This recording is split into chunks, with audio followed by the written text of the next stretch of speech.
Well, it's so good to be with everybody today. And if you have a Bible or a Bible app, go ahead and turn to or power on to 1 Peter chapter 2. 1 Peter 2, we are roughly about halfway through this series that we've been walking through together this fall. So if you're brand new to our church family, we are just walking through verse by verse, chapter by chapter, through this epistle in the New Testament, which is really just a letter called 1 Peter. And so as you're turning there, kind of getting settled in, guys, I just want you to know that 2 weeks away is going to be our men's night. Anybody excited about men's night? All right, yeah. October the 28th, from Friday night, from 5 p.m. to 11 p.m., I'm praying that we'll have close to 2,000 men in this room. This is not just for men in our church. This is for men across our city. And so, man, make those last-minute invites. I promise you, we're going to have a ton of fun together. Whenever we get together, we're going to have some really good food. There's going to be some cool cars, on the campus. But most importantly, here's what I'm praying for.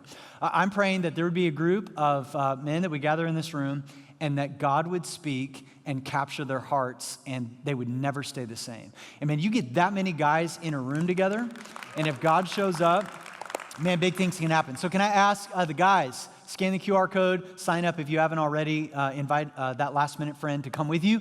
And ladies, could I just ask you to just join us between now and then, just to be praying? And maybe even that evening, from Friday night, from 5 p.m. to 11 p.m., would you just be praying that God would move in the lives of these guys? Man, you changed 2,000 men's hearts. Man, something dramatic will really happen. All right, so we're looking forward to that. And today we are continuing on in this series called The Foreigners. Several years ago, I was on an international flight headed back to Indianapolis that did not go well. Any of you ever been on that flight? And so we line up at the gate and we're ready to board, and they come on and they hear the dreaded words that you just never want to hear right when you're getting ready to board the plane. This flight is delayed, and so we all go and we sit down. Then they come back on and they say, hey, we're having some mechanical issues with the flight, and this plane isn't going to be able to take off. But don't worry, we're going to get you on the backup plane. Which does not instill a lot of confidence. I don't know, like anytime I watch the Indy 500, the backup car is never as good, all right? So they said, we got to put you on a bus, and we're going to take you to the far side of the tarmac where the backup plane is parked, in the back 40 somewhere. I don't know when this plane last flew. And so we get on the bus, we're headed across the tarmac, and I'm not even exaggerating this. Another plane is coming in on approach, so we stop so the plane can land. It lands, and then it catches on fire right in front of our bus. So we're all sitting there on the tarmac. We can't go forward because there's a burning plane in front of us. And thankfully, nobody was hurt. Nothing blew up. But the fire trucks come, they're trying to put it out. We're there on the bus for about 45 additional minutes. Then we navigate around the burnt plane to our backup plane, right? And so we get on the plane and we get up in the air, and immediately the guy in front of me lowers his seat back real fast, where I'm all cramped. I've got 3 inches of space. So I decide to lower my seat back to give me a little bit of room. And the guy behind me does one of these. He goes, ugh. He stops me from lowering it. And then he does this. He hits my seat 2 times, boom, boom, to say, don't try to lower your seat. And I was like, man, this ain't gonna fly. So I'm like, ugh. So I stand up and I'm like, I'm gonna confront this guy. So I stand up and I turn around, and that's when I laid eyes on him for the very first time. He was a very large individual. So I quickly aborted that plan and went to plan B. And plan B was to stretch and to pretend like I had to go to the bathroom. That's what that was, right? So we eventually made it back to Indy, but it wasn't a very comfortable flight. My guess is you've been on that flight. And it reminds me of something that author Max Lucado said one time. He said that our attitude towards living in this world ought to be very similar to that of being a passenger on a plane. The plane isn't the destination. The plane is taking us to one. And so when the plane lands, nobody ever sits in the seat and goes, oh man, do we have to get off? Can I just sit here in this little seat, and eat my little pretzels and drink my ginger ale forever?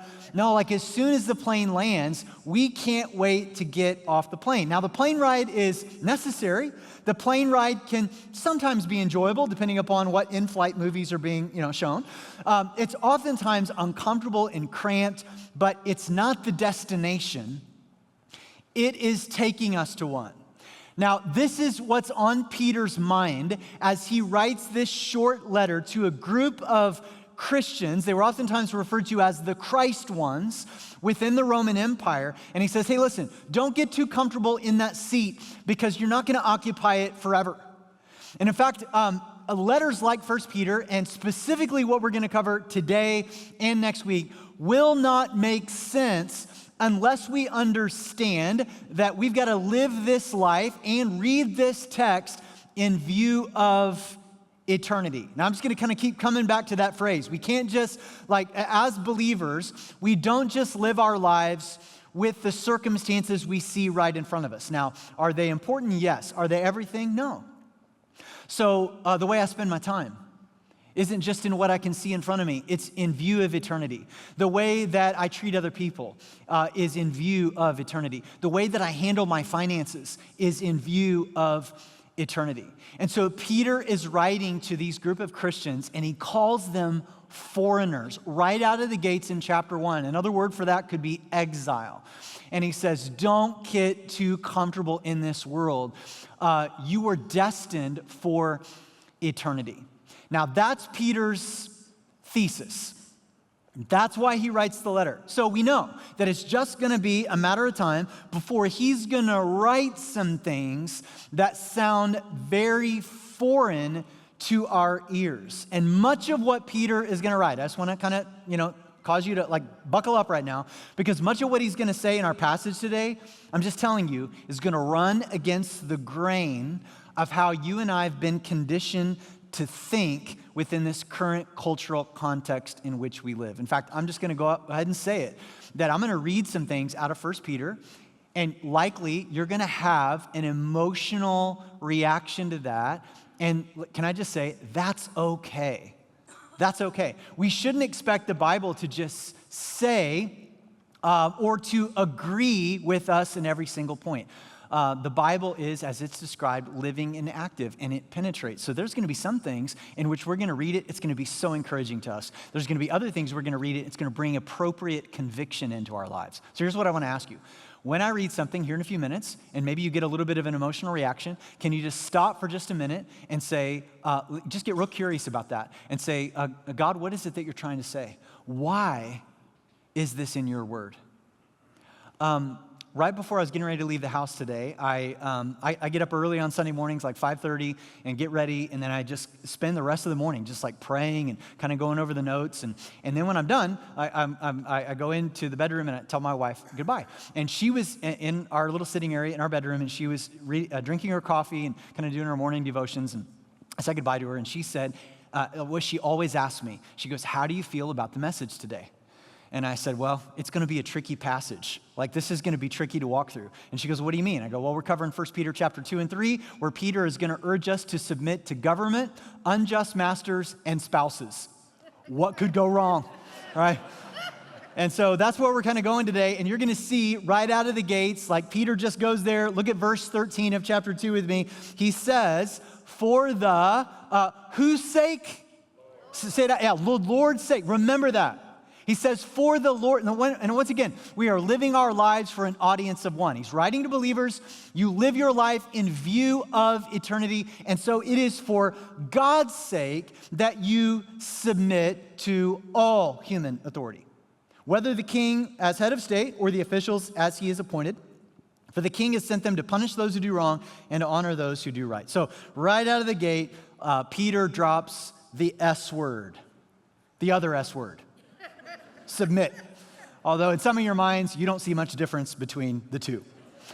And I'm just guessing that even just that word, we haven't even gotten into the application of it yet, already there's a little bit of maybe an emotional reaction within you. And by the way, that emotional reaction could be totally legit. Maybe you grew up in a church setting that was highly legalistic, there was no grace, and it was actually somewhat abusive. And so this word was used to it was weaponized against you. Maybe you've got some sort of an experience with a person, maybe that used this word in such a way that it was never intended. What I want to bring you back to is, once again, the context in which Peter is writing this. Remember on week 1, I said the first rule of effective Bible study is when you read a passage, you have to first ask, who was this originally written to, and what was the application for them then? Once we clarify that application, then we can make application for us today. Peter was writing to a group of Christians that in society had turned on them. Peter was writing to a group of Christians that would have faced all kinds of unfairness and injustice at every single corner. And he says the way that the world lives is to retaliate. The way that the world lives is to to defend yourself. And he says, what I want you to do is I want you to let God be your audience. For the Lord's sake, live your life in view of eternity. Actually, live your life so differently that it stands out to others.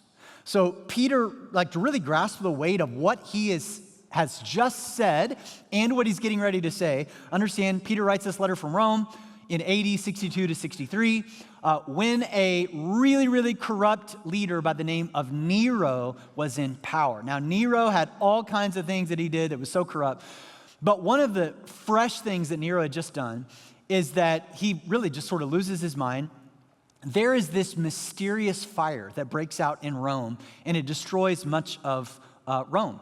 And we don't really know who exactly started the fire. Many believe it was Nero himself, but we don't know for sure. What we do know for sure is that Nero blamed the Christians for it. And so because of that, they were incredibly unpopular, and they were being mistreated in every sphere of society. And it is within that context that Peter just wrote that they must submit to all human authority. Now, I think that the reason why this feels like such a foreign request is because submission feels unnatural, doesn't it? It just feels unnatural. It's not my first impulse. Several years ago, at the risk of you thinking less of me, all right, but I just want to get real vulnerable. I pulled into Costco to get gas at the Costco gas station, and those of you who've ever done that, you know that it's all one-way traffic through the pumps. And so you got to get in the right lane where it matches up to your gas cap. I didn't know that, so I just it's like one of the first times I've used it, so I automatically got in the shortest line, which you naturally do, or at least those of you that are rushed and driven like I am. And so I get in the lane, and I get up to the pump, and I pulled into the wrong lane. And so it was a right-sided gas pump, but my gas cap is on the left side of my truck. And so I thought, no sweat, I'll just flip a U-turn. And so I flipped a U-turn where I'm headed in the different direction of the traffic, and I get out and I'm pumping the gas, and this man comes out of this mysterious little booth, out of nowhere. I don't know where he was. And he's got this yellow neon jacket, and he comes up and he's like, "Sir," and I just pretended like I didn't hear him. And then he comes up and he's like, "Sir, do you see those arrows?" And I pretended like I didn't see them. And then he comes up again, and I'm almost finished getting the gas pumped. I'm just trying to get there, before he forces me to move. And so he comes up and he goes, "Hey, sir, you need to stop right now and get in your truck and move. You're facing the wrong direction." Now, here's what I said. Right? I just want to tell you, I'm not recommending this, and this is not one of my finer moments, all right? But here's what I said. This is honestly what was in my heart. I looked at him and I said, "Hey, it'll be okay, big guy." That's what I said. Now, I'm just guessing that first service is where all the rule followers attend, because I gave that illustration and they were like, Now, either right now you're going, "That's why you're my pastor, right? I love you so much." And then others of you are going, "We're finding a different church," right? That's what's going on. I'm just wondering, is that within any of you like me? Please say yes, all right, so I don't feel so alone. If the speed limit, here's where all the rebels are. That's over there, all right? So if the speed limit is 70, you're just naturally gonna go 75, right? You're happy to follow the rules just as long as the rules make sense. But for the rest of you rule followers, and I know I'm married to one, all right? Challenging authority, that just kind of comes naturally. So Peter writes this. This is so foreign to our ears. We're like, "Peter, why would I ever do that?" Well, I think it's important to understand that biblical submission is what we would say is unforced. Another word for that would be it's voluntary. This should come from a willing spirit, because for whose sake are we doing it? God's, the Lord's. And so the verb submit here is in the middle voice. It literally means to place yourself there. You do it. You place yourself in submission. Nobody can demand it of you. Nobody can force. If somebody has to strong arm you into submission, that is not submission. And so what's happening here is that Peter is giving a group of Christians who had had all of their freedom stripped away, all of their decision-making opportunities taken away. He's allowing them to make the decision to place themselves in submission. Now, he knows this is going to be a difficult pill to swallow, not only for them then, but maybe even especially for those of us today. So he follows it with a really compelling motivation. Look at verse 13. He says, for the Lord's sake, as we've already covered, you submit. In other words, submission as a believer to the guy in the yellow jacket at the Costco gas station is not dependent upon him being right or even rational. I'm doing it to please my heavenly Father. And honestly, that day, I did not. Like that was like one of those things where it's just a conviction in my spirit to say, what was that within me? You know, I don't know that I could fully grasp this until I became a father of children that are now growing into young adults. My son is a second-year college student. He's a student at Missouri Southern State University, our hometown. And so he's actually going to school where Lindsay and I grew up. Now, here's the thing that I wasn't anticipating, nor is the thing that I think he was anticipating, is that I got eyes all over that town. All right, it's like, in fact, he's been gone for 2 months, and I've already received a couple of text messages from people that I grew up with that have run into my son. They've met him at church or maybe a football game, and they texted me, and that's always like a little bit nerve-wracking when you get a text, you know, from somebody's talking to you about your kid. And but I've gotten these text messages, and they've said this, oh man, we met your son last night. Man, he's so respectful. Like, he's so kind. Like, he was so engaging. Like, you and Lindsay have done such a great job raising him. And I got to tell you, like, as his dad, living 500 miles away, that just honored me. This is what Peter is driving at. He says the point isn't the unjust human authority that you're submitting to. The point is when you do that, here's the word, you are showing the security of your identity as a child of God. That you're actually living with him as your audience. You're like, well, it's unfair. Yeah, you're right. In fact, Peter's going to drive at this. He's going to say, yeah, Jesus was treated unfairly. Jesus was treated with a fair amount of injustice, and yet he still submitted himself as well. Peter goes on in verse 15 to explain that biblical submission, here's the second thing, is that it magnifies the impact that we have. Look at verse 15. It is God's will that your honorable lives should silence those ignorant people who make foolish accusations against you. For you're free, yet you are God's slave. So don't use your freedom as an excuse to do evil. So what was happening is that these Christians living in Rome had all kinds of false things said about them. So they were accused of setting fire to Rome. Not true. They were accused of cannibalism. The reason why was because the non-believers heard them talking about taking communion, which was drinking the blood of and eating the flesh of Jesus. And they're like, well, they're cannibals. And so they were accusing them of that. They accused them of incest because they heard them talk to each other as brothers and sisters in Christ. It's crazy, but that's what they were accused of. They were initially accused of atheism because they didn't worship Caesar or the many other Roman gods. They were being canceled before cancel culture was a thing. And it brings up this really important question for all of us. What do you do? What's your natural reaction when somebody lies about you? When somebody says something that isn't true about who you are? And I don't know about you, but I get defensive. And I try to stand up for myself. And I try to push back. And oftentimes I try to discredit them. And usually, most of the time, it does no good. Here's what Peter is saying. He's saying, let God fight your battles for you. Then Peter kind of comes along and he says something just dramatically different from how we would have been conditioned in our culture. He says, listen, man, live your life in view of eternity. Now, after laying out this difficult command for the rest of the chapter and on into chapter 3, he's going to lay out the difficult applications of this principle. How does this play out in the lives of everyday Christ followers? So look at what he says in verse 17.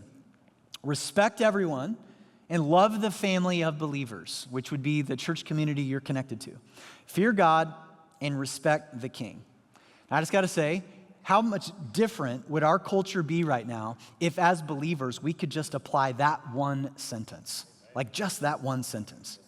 So the first application of submission, he writes, is to the government or to governing authorities. Now, this would have been about as unpopular to say then as it is today, but it's important to understand that as Peter writes this, he would not have approved of or endorsed the vast majority of what the governing authorities of his day did.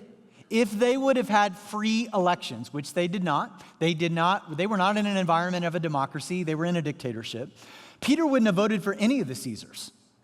And you think that we have reason to complain about our political leaders, Peter had more, all right? So let me just kind of give you a little bit of a rap sheet list of what the governing authorities of the day did. Nero was the guy who was in office at the time, but him as well as the two Caesars before him, they all rode the crazy train to Cuckoo Town.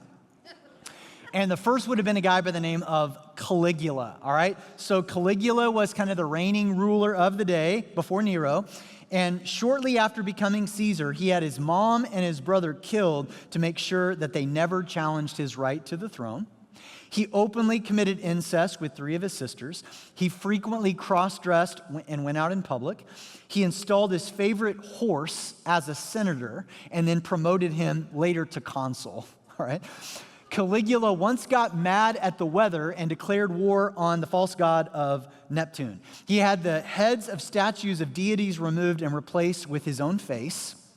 All right, that's who he was. After that, you have a guy named Claudius, who was a hair less crazy than Caligula, but he was every bit as cruel. And then he handed the throne over to Nero. Now, when I say handed the throne over, I do not mean that he gets voted into office. I mean that Nero's mom had Claudius killed in his sleep so that her baby boy could become king. How sweet. And then you got Nero, who was so corrupt towards the Christians. And it is within this dumpster fire of government that Peter writes to them and says, hey, submit to governing authorities. Now, what does that mean? Well, Peter says earlier in the text that what the government should do is they should punish the wrong and commend what was right. And neither one of those things was happening. So, first of all, let me just say this. Is there ever a time as a Christian where we should defy? And if we could just answer that from Scripture itself, we can say yes. So there's several different examples of this. In the Old Testament, when Pharaoh told the Hebrew midwives to kill all the newborn baby boys, they defied that and they refused. As you know, we just came through a series in Daniel. Daniel and his friends disregarded government orders when the king commanded them to stop praying to the one true God and worship false idols.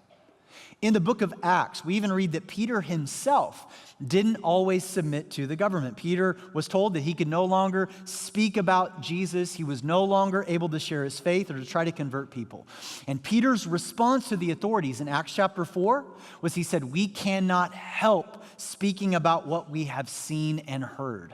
And in chapter 5, he says, we must obey God rather than men. So yes, there is biblical precedent for this. Now, we are blessed today to live in an imperfect democracy, not a dictatorship. And part of what that means as good citizens is to vote with conviction and to pray for our elected officials who are in office and hold them accountable. However, there is a way for us to do this that honors God. So what does this look like? Once again, this is where maybe many times as Christ followers, we're watching too much daytime news TV and we get all spun up and we lash out in anger, fear, and anxiety. That's an indicator that we are no longer living with eternity in view.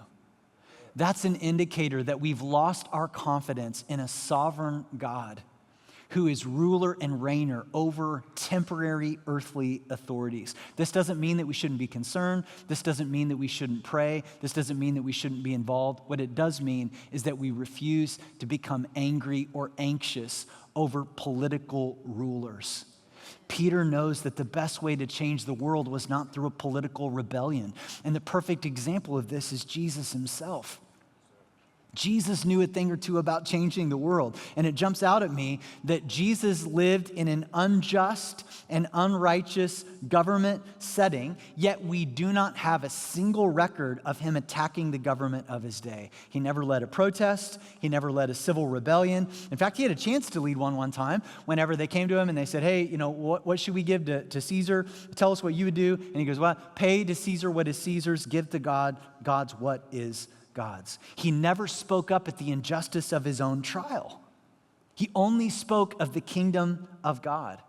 In fact, they wanted to make Jesus king. They wanted Jesus to run for office. In John chapter 6, there was this political movement called the Zealots, and they wanted Jesus to overthrow the oppressive government of his day, but he refused. And he seemed to understand that government and politics, as important as they are limited. And instead, he chose a different way to make an impact, to proclaim the kingdom of God. This is what Peter is talking about. The next application that Peter drives at is to submit within the workplace. Look at verse 18. He goes, you who are slaves. Once again, there's going to be an emotional reaction when we hear that word. Hold on to that. I'm going to circle back around. He goes, you who are slaves must submit to your masters with all respect. Do what they tell you, not only if they are kind and reasonable, but even if they are cruel. For God is pleased when, conscious of his will, you patiently endure unjust treatment. Of course, you get no credit for being patient if you are beaten for doing wrong. But if you suffer for doing good and endure it patiently, God is pleased with you. The first thing that I would say right out of the gates with this passage is that Peter is not advocating slavery. And the reason why I can say that is because he speaks directly against it in 1 Timothy chapter 1. We can go to the Old Testament, and it speaks against it there as well in Exodus chapter 21. We read a passage like this. This is where the good rule of Bible study is so important. We've got to read it within their context and what it would have meant to them first before we make application for us today. We read this on this side of history and with America's history with slavery, and immediately we think about that. In the first century, Peter's not saying that slavery is right, but it was different in the sense that this was more closely associated with a work environment. Slaves or servants in that day, race played no role. Education was encouraged. They could own property. Many of them eventually obtained their own freedom. Many actually chose to stay with their masters because they were so well treated. So the application for us today is simply this. Any of you in a work environment where your boss is unfair? Any of you in a work environment where you're like, man, this is just an impossible situation for me to navigate? And Peter would say, you are first a Christian. So do your job with God as your audience. I remember my very, very first job between my 8th and 9th grade year of high school. I got a summer job at a trucking company. It was one of my dad's friends. He owned the business. And I would show up there at 6 in the morning, every morning that summer, to break freight. And what that means is I would go onto the little loading dock, all the semis would pull up, and then I would unload all the semi-trucks, reorganize them, and then reload them so that way they could deliver their freight where they were going for that day. It was hard work. It was a hot job. And I remember one day, my boss had a temper. And I remember one day he was on the phone in his office. He was having a conversation that I could tell he was not excited about having. And he was watching me through the little window in his office as I was working. And I could just feel his eyes on me. And I was trying to unload this pallet of yard lamps that were all shrink wrapped together. And I was having a hard time with it. I couldn't get it maneuvered by myself. And so he hangs up and he walks out of his office and he comes right towards me, pushes me out of the way, says, move. And he picks the thing up in the air and then he just throws it on the ground and just like shatters all the yard lamps. And then he did this. He went, you could tell it was a release for him. And then he goes, clean it up. And I remember thinking there, right then and there, I need to stay in school. That's what I need to do, right? It's an important lesson. Now, maybe you've got a worse example than that, but maybe you work for a boss that's corrupt, maybe is abusive in some way. Here's the thing. Peter says, hey, let the first place that you begin is to recognize your identity as a Christ follower. And he says, in that time, this doesn't mean that you subject yourself to abuse over and over and over again. Doesn't mean that you just stay silent in the face of injustice. What this means is that you're viewing your job with eternity in mind.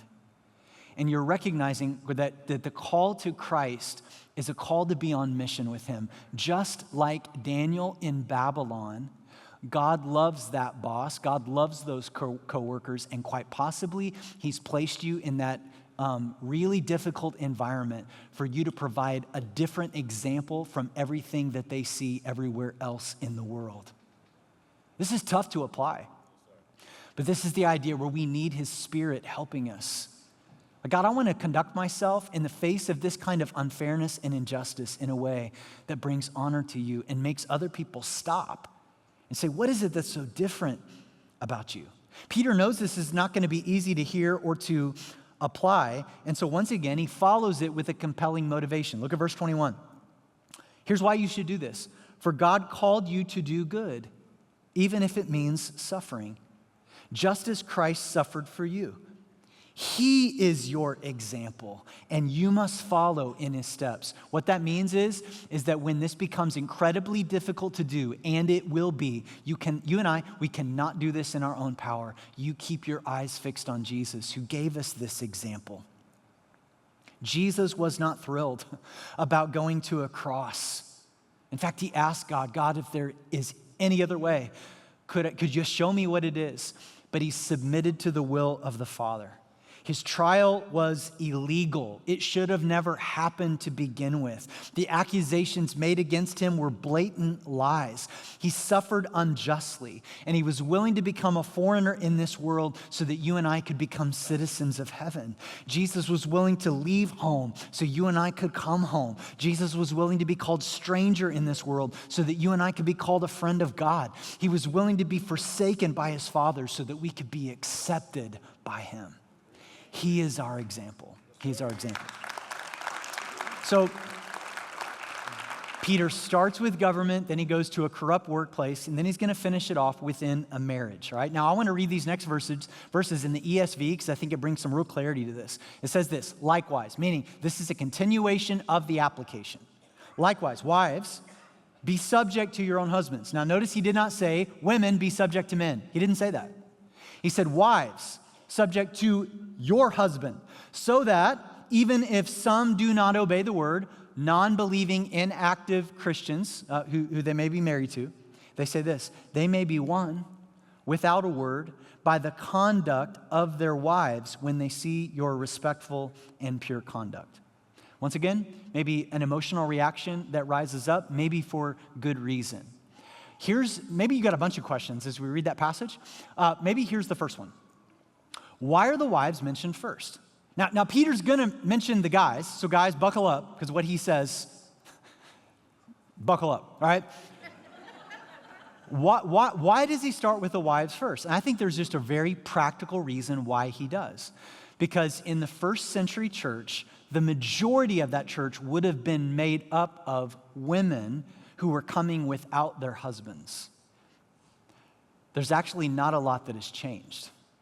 Roughly like 65% of those who are engaged in our church are women. Not all of them come without their husbands. I'm not trying to stereotype. I do know that there are some husbands that come here without their wives. I'm just saying the vast majority in this first century church would have been women. Here's the specific context for them.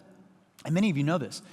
Within the Greek civilization, it was really tough to be a woman. They were treated like property. They didn't have a say in court. Their very livelihood was connected to being married to a man. And if they would have been left, if they would have been divorced, it put them at significant financial risk. Now, here's what was happening in the first century church. There were these married couples that when they got married, neither one of them were Christians. And then she gives her life to Christ.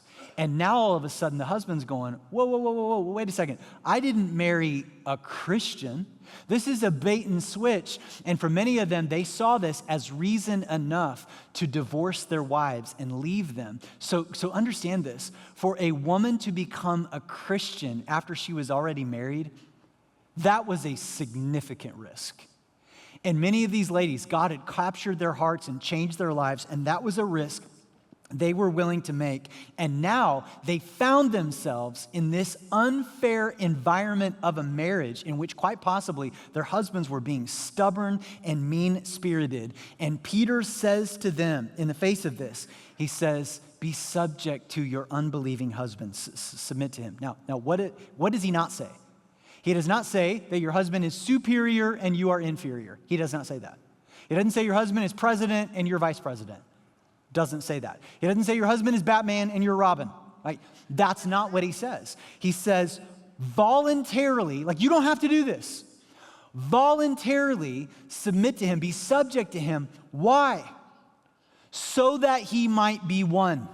So that God might get a hold of his heart. One of the things, like even in my own life, the person who has the most influence over me more than anybody else is my wife. God speaks through her.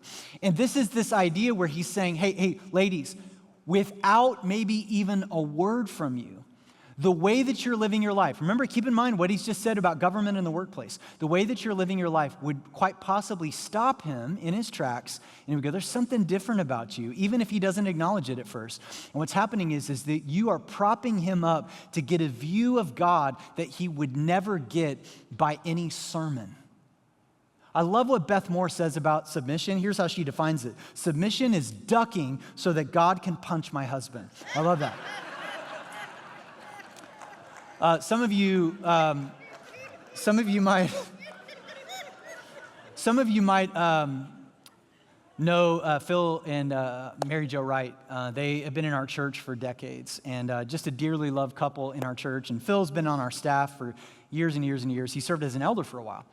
And Mary Jo's been involved in our worship ministry, like going all the way back into the 1970s. And I remember right after I got to Traders Point, I remember talking to them, and Phil was telling me a story. And you know, Phil's just like a giant in the faith. And but when he and Mary Jo were married several decades ago, they had young kids at home, and Mary Jo gave her life to Christ, and she started attending Traders Point. And Phil was not only a non-believer, Phil was an adamant atheist. And he was very smart, very antagonistic, had a sharp wit about him, and he was working as a brick mason during the day. And he was really annoyed that Mary Jo had become a Christian and that she was so involved in the church. And in fact, she had joined the choir, and so she was singing on Sundays, and then she was going to choir practice in the evening during the week. And Phil was so annoyed when he would come home from a long day of work and she was gone because she was at choir practice and he was there with the kids and trying to get dinner ready and all this kind of stuff. And he was like, you know what? It was causing arguments between the two of them. And he told me, he said, Aaron, I got to this place where I was going to come home and demand that she quit the choir because I didn't want her out anymore. And he says, he goes, I went home fully prepared to have that argument with her. And he said he walked in the door one evening and she was already home. He was expecting her to be gone. And she was in the kitchen. And he walked up behind her and he said, hey, I thought you were going to be gone. And she turned around and he said her whole disposition was so Christ-like. And he said she wasn't aggressive. She wasn't passive-aggressive. She wasn't angry. He just said she turned around and she looked me right in the eye and she said, Phil, I love you more than anything else. And I've decided that I'm going to step away from the choir because it's creating too much tension between us. She goes, I love Jesus, but I love you too, and I'm willing to make this sacrifice. He said to me, Aaron, it wasn't any sermon, it wasn't any argument, it wasn't any apologetic that got a hold of my heart. He goes, that was the precise moment that Jesus began to get a hold of my heart, and I thought something about this is real. This is what Peter is talking about.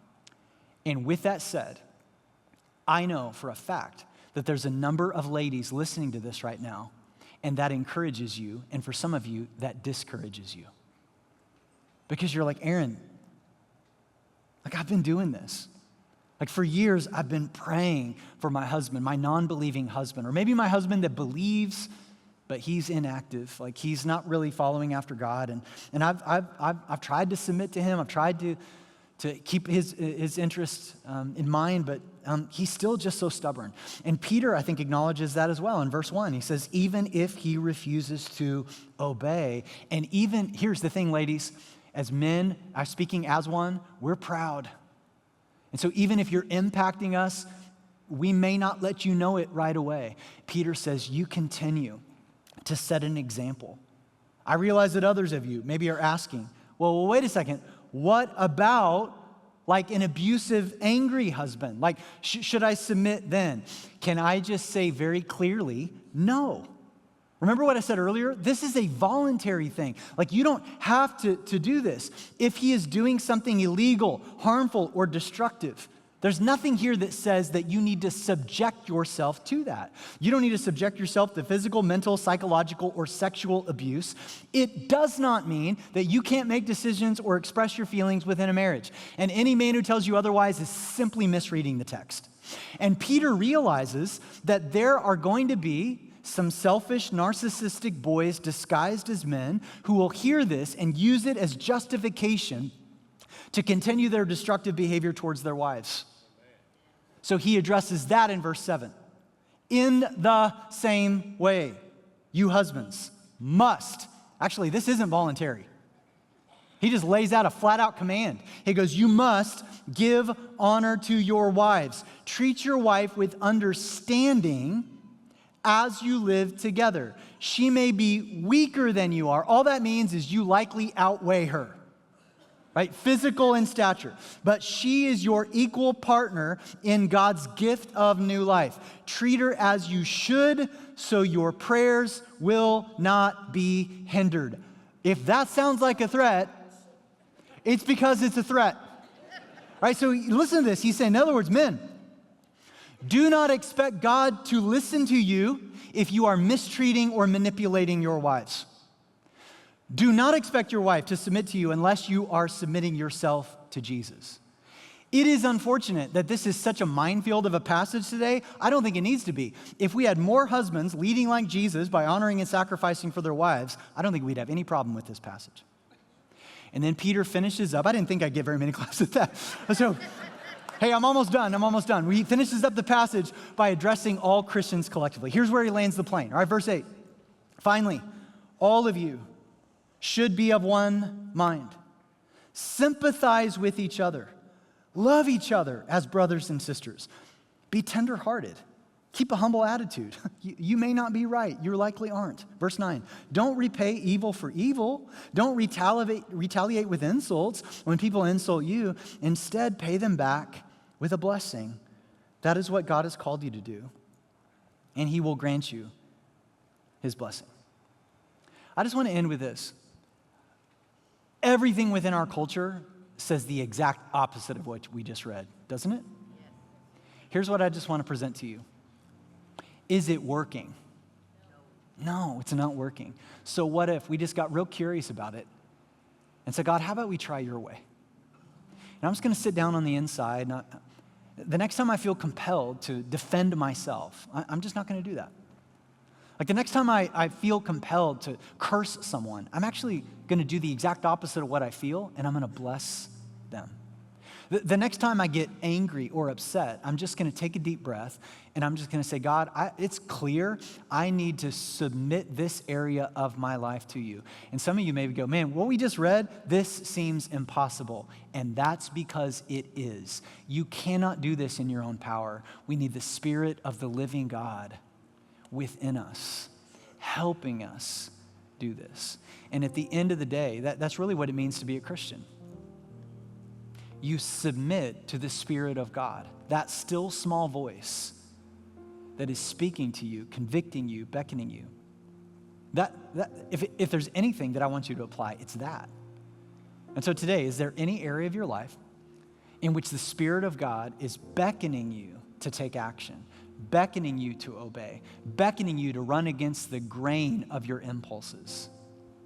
And are you willing to listen to that? That, my friends, is where true transformation begins.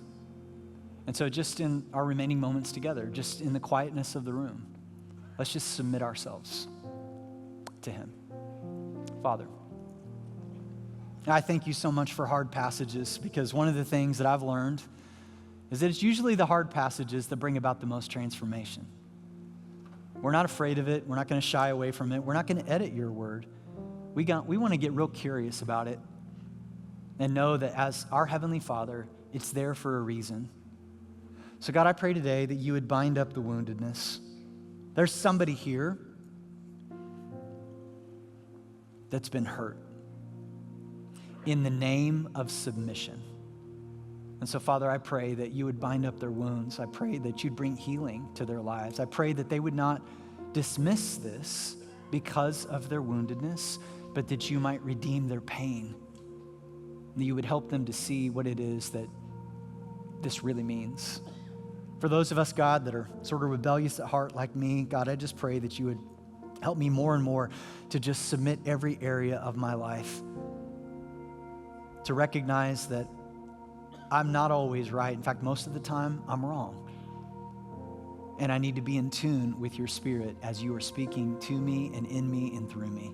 God, right now, this world is hurting. It's divided. It's a dark, dark place. And we need more believers on mission with you who are willing to go against the grain of culture, living our lives in view of eternity. Help us to not be too comfortable in this plain seat, because this is not where we're going to stay forever. We ask this in Jesus' name. Amen.